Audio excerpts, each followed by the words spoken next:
Welcome to this very special edition of the KAJ Masterclass Live, the show which ensures that you profit from your time spent here with experts, either through their industry insights, information, or simply learning from them.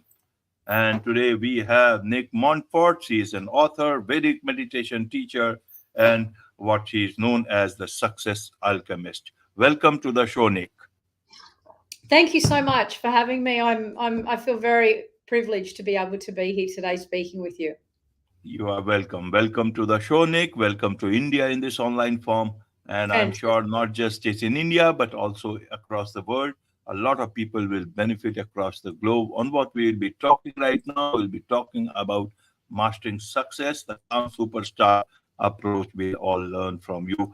But right now, let's first focus on a bit about your journey so that people can learn a lot from your journey background itself. Yeah, fantastic. Well, I've had a really incredible journey. Most of it has been very, fierce, bit of fierce determination and a bit of an underdog approach. And went into the fitness industry after I'd finished university studying human movement and education, and was so, I guess, passionate about health and well-being, but I was also very passionate about career success. So I was able to actually merge those two together to create a very amazing career for me, going from sort of salesperson to manager to state manager to a country manager, and all the way up to becoming the first sort of female director of the largest health club chain in the world at the time. And it was a lot of fierce determination and a desire to want to change people's lives, and also to be the very best version of myself and get as far as I could along the way. And that required a lot of sacrifice. It was a lot of hard work. Back then, if I knew now what I know, could take it back then to my younger self, wow, things could have been very different. But that's kind of a bit of the path. I've been very driven from when I was very young. I got put on a pair of skis at 3 years old and took to the mountain like I'd been skiing, for centuries. So it was in my veins, and had a very competitive sporting nature and had lots of opportunities in those fields. But back then, sport wasn't where money was made, or you didn't make careers out of sport. That was the modality of thinking back then. So I took a different path and sort of followed a bit of a career ladder climb to for want of a better way to explain it. Right. So, how come towards this Vedic meditation? Help us understand. Yeah. I come from India, and this is much more understood in this part of the world. So I'm just curious for the Indian audience to understand, how did you come across this Vedic meditation? Yeah, definitely a fantastic question. So I had a really amazing career. I was flying high. I had everything. I had everything that I'd ever wanted. I had all the shiny toys, the house, the car, all the things that externally driven measures of success. And at I was about 40, just after I turned 40, and the wheels fell off everything. I had a major sort of betrayal in my life. I ended up losing everything that I'd worked for. So literally had to start again at 45. And I was debilitated with anxiety, stress. I had to feed two kids as a single parent, put them through school, and went through a really, really very, very difficult time. And a friend of mine said to me, and I used my body as my mechanism for helping me through stressful situations. So I'd use my body to release the chemicals to help me feel better, to be able to put one foot in front of the other to keep going. And I was meditating, lots of, guided meditations, etc. And a friend of mine said, no, you need to learn Vedic meditation. This is different to anything you've ever learned before. And at that point, I was so broken, and I was willing to do anything. I went and learned I learned Vedic meditation. So I got my own mantra, and I learned how to meditate, and I started practicing twice a day for 20 minutes. And within a week, everything changed. The way I was feeling, the way I was thinking, my nervous system was calming down. I was seeing the world differently, and it was a game changer for me. It literally changed my life and got me through some of the darkest areas and periods of time in my life. And because it made such a significant change, and because I'm such a neuroscience nerd and all about mind and body, I dove deep into the Vedic sciences. And I started studying all of the Vedic sciences, so the Vedas, and the science behind consciousness and how to live, and the science behind the meditation. Why was it having this effect on me? What was it actually doing to my physiology? And it was like, I brought two worlds together, and I got so deep into the science and understanding this physiological and neurological impact it was having on my being, and the impact it was having on how I was operating in the world. It just was the next iteration for me to become a Vedic meditation teacher, because I thought, if I had known this back then, wow, things could have been very different for me.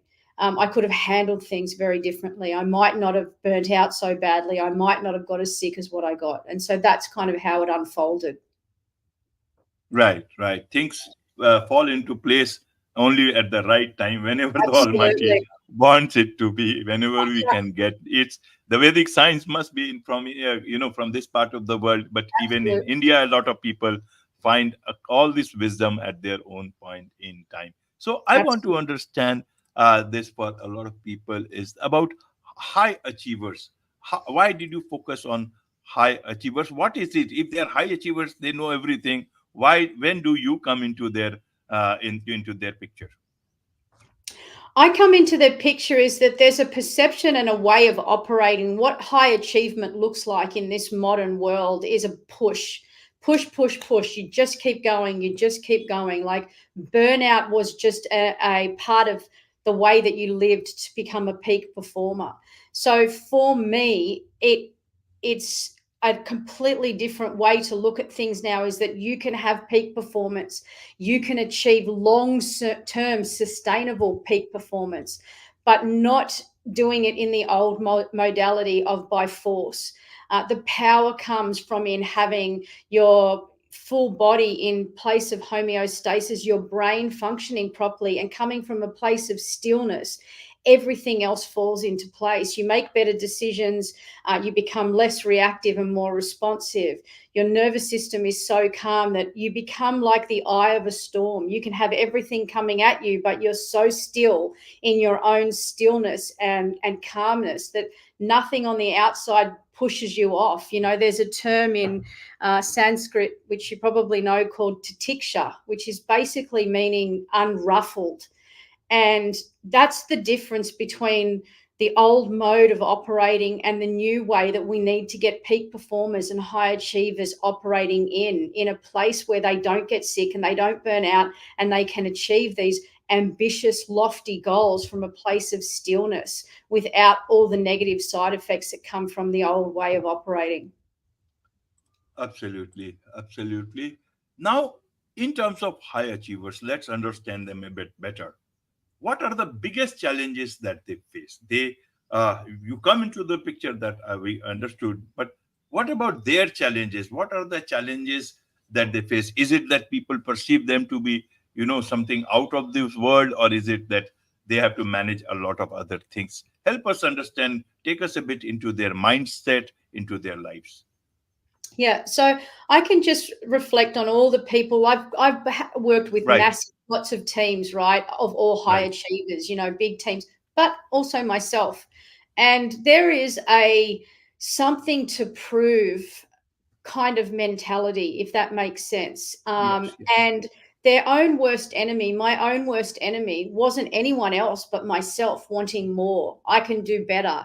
I want to be number one. So this desire to keep driving yourself for the next thing without stopping and smelling the roses of the things that you've got along the way. So it's this constant push for more, which is one of the biggest things that I faced myself, and I watched those around me face. It was always wanting to win, that winning mentality, but coming from a place probably more of either proving to themselves because there was maybe not a good, they weren't good enough within themselves, or they had their own stuff around that sort of stuff, or it was proving it to somebody else in their family that I can do this and I'll prove you wrong. So there's a lot of that, that underdog mentality of got to prove yourself. And that's a lot of what I was like and the people that I was working with. So they're probably, high achievers are their own worst enemies. They're their own biggest critics. They're their own biggest judges. And that's probably one of the biggest things that they have to face.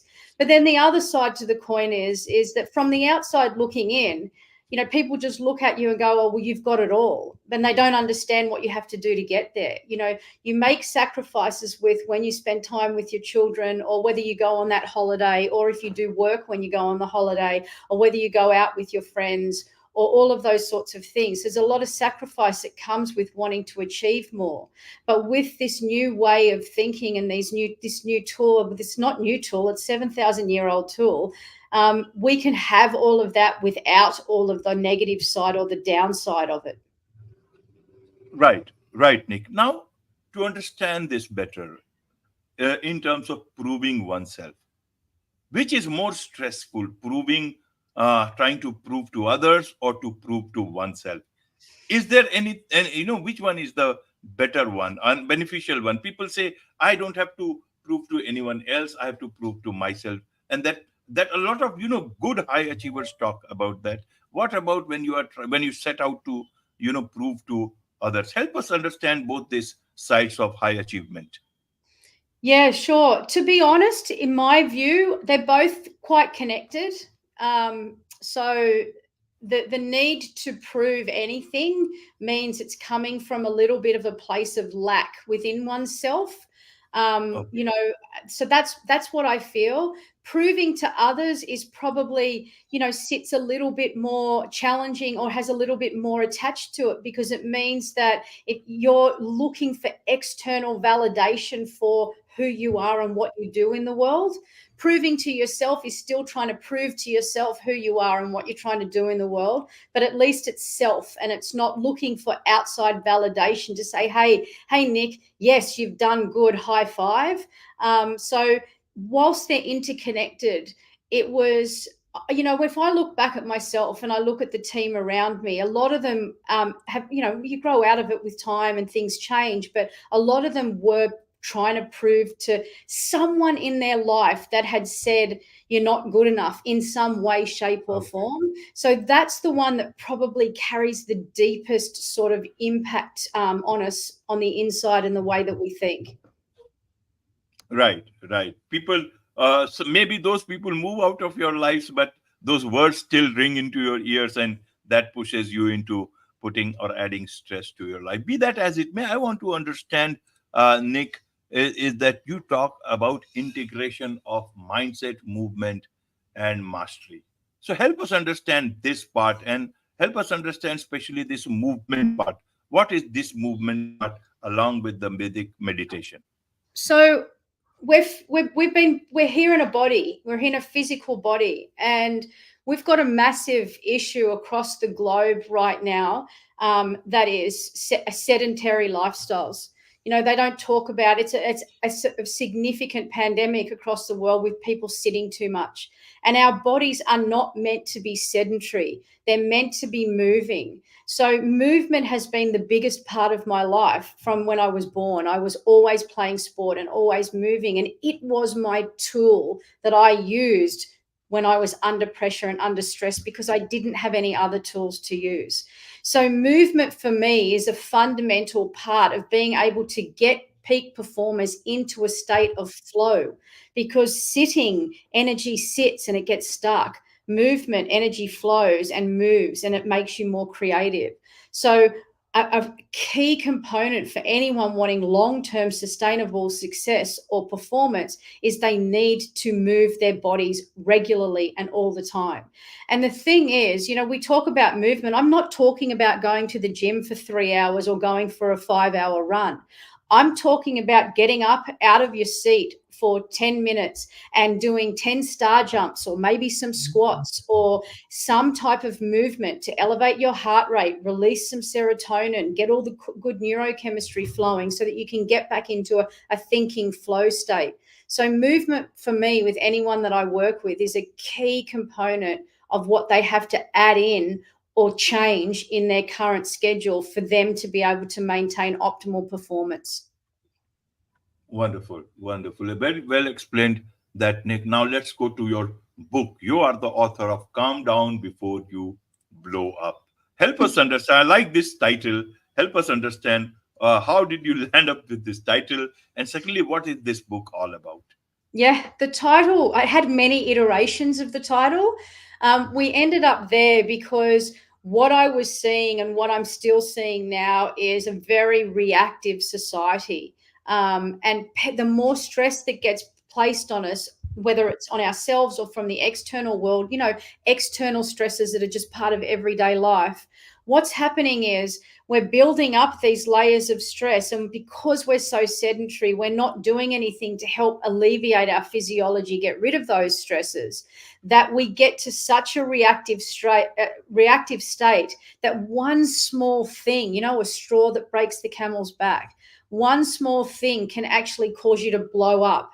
So the book is a book of the techniques and strategies that I deployed before I knew Vedic meditation, that I deployed that actually got me through my decade from hell. They were the techniques that I used. They're scientifically backed and they're proven to calm your nervous system down. So the techniques can be used proactively or reactively after a stressful situation. And all they're doing is releasing the good neurochemicals to counteract the cortisol and the adrenaline and the stress chemicals that our body gets flooded with when we're under pressure. So the book is a lot of stories about my life. I go very deep into some of the, challenging and very traumatic periods that I went through. But these are all the tools and techniques that I use, broken down simply. They're fun. People don't talk about them. They should be being used everywhere all the time in all workplaces.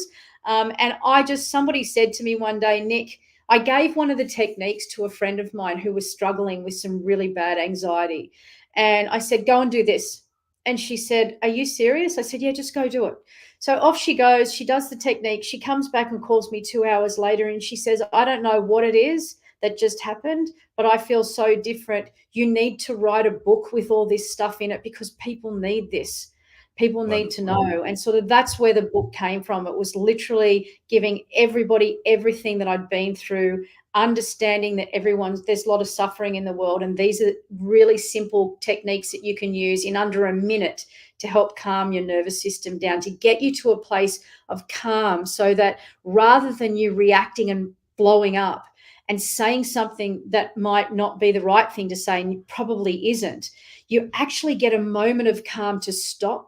You turn on your cognition and your brain and you go, oh, I actually don't need to say that and I don't need to say anything. And you come from a much better place. And they work and everybody should try them. Absolutely, absolutely. Everyone should try them. There is much to learn from you about these things, Nick. And I'm sure a lot of people would like to learn all this from you and perhaps get coached by you, get your help. So what's the best way for them to do so? The best way is just through an email, Nic, N-I-C, at Nic Monteforte, NICMONTEFORTE.com, or they can go to my website, Nic at nicmonteforte.com. They're the easiest ways. You can find me on social media, on Instagram, just at Nic Monteforte, and also on LinkedIn, and any of those methodologies to reach out. But an email is always the best way for them to get in touch, but happy to receive it from any channel that's easier for your audience. Wonderful. With this, it's a wrap on this very special edition of the KAJ Masterclass Live. Thank you so much indeed for joining us. Thank you so much for having me, and thanks, everyone.